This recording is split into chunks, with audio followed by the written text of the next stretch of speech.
RAM often gets overlooked for long-term builds. I've gone with a massive 96 gigs of G.Skill DDR5 RAM. Is this the ultimate in future-proofing capacity and speed for a PC I plan to keep for a decade? What's up everyone, it's the Don with the Don Tech. Welcome to part 4 of my new 8-part review series, where I'm diving deep into every component of my ultimate gaming PC build. If you followed my PC part shopping series, up here, you know that I did my research and bought the best, longest lasting parts for my build. And today, we're looking at the RAM that powers my system. G.Skill 96 gigs DDR5 kit running at 6400 megahertz. Let's see if it meets my high standards for performance and durability. In my PC part shopping series, I knew that I needed high capacity RAM for my workload, gaming, streaming, video editing, and rendering, sometimes all at once. I wanted something that could handle heavy multitasking and last the entire length of the build, at least 10 years. This kit stood out for a few reasons. It's the highest memory I've ever had at a 96 gig kit, and it's running at 6400 megahertz, insane bandwidth. G.Skill is known for quality and performance, and this kit is part of their Trident Z5 RGB series. Definitely top of the line.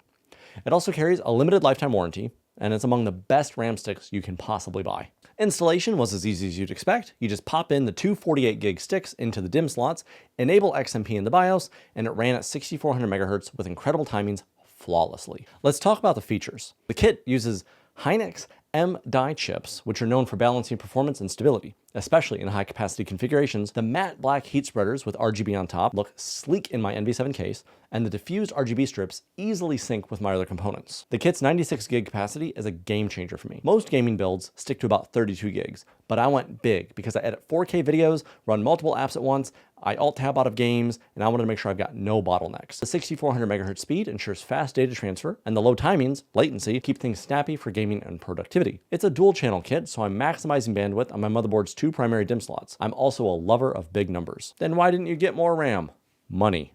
And as always, to test stability, I ran memtest 64 with XMP enabled, and I had no errors as expected. My processor and my board handle this kit extremely well. Getting into the performance, my setup, the Intel Core 7 Ultra 265K, and this RAM, it just all shines together. For video editing, I was able to render an 80-minute gaming video in Adobe Premiere in just under 10 minutes. For productivity, I can open almost every single application at once, and there's still bandwidth to spare. It's incredible. All these parts working together ensure a system that is responsive, fast, stable, and reliable. At my peak, even rendering, I never even used half of the RAM all at once. My monitor does cap at 100 Hz, so I'm not pushing frames beyond that, but the RAM ensures that my system stays responsive when streaming or recording gameplay and doing anything else I want to do. More RAM in the system will generally prevent crashes, because once you reach the cap on your RAM, more applications in the system can become unstable and cause crashes and blue screens on your system. I have been blue screen of death free for many, many years, and I attribute that to a large amount of RAM. I have not had less than 32 gigs of RAM in my system for easily 10 plus years. Thermals on this guy are excellent as you would expect. The heat spreaders do an amazing job monitoring the temps during the editing process, and after the mem test, it was going anywhere from like 35 to 40 degrees Celsius, exactly what you want to see. Now I do have really good airflow in my NV7 case though, with 12 fans that help push a lot of air, but the kit runs cool even at the 6400 megahertz, which is great for longevity because you want this stuff to last. I expect this RAM to last for the entire length of the build, which is going to be at least 10 years. Pros and cons. RAM has cons when you buy low quality RAM. This RAM has no cons. This RAM needs no cons. Moving on. Talking about a quick honorable mention and a cool feature that I didn't personally use, but is worth noting for this RAM, this kit can support severe overclocking. I didn't push it since I don't overclock, but for enthusiasts and those that want to push the limit, this kit can probably reach insanely high speeds and even tighter timings.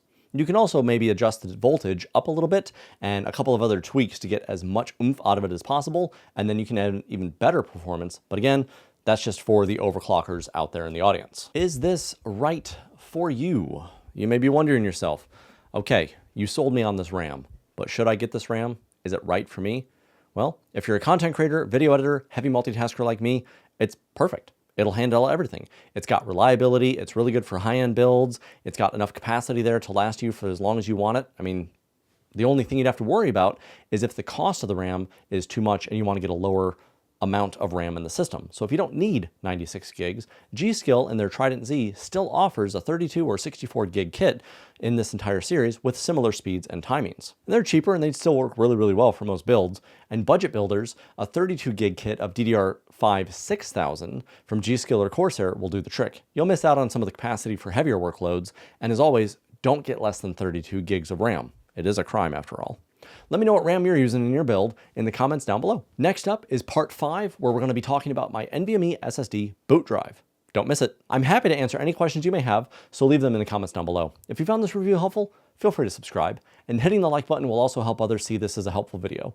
I'm on the journey to bring you the best PC building content, and I'd love for you to join me. Check out the full PC part shopping series in the playlist link below to see how I picked this RAM. And this has been the Don with the Don Tech, and remember, the Don's got your back.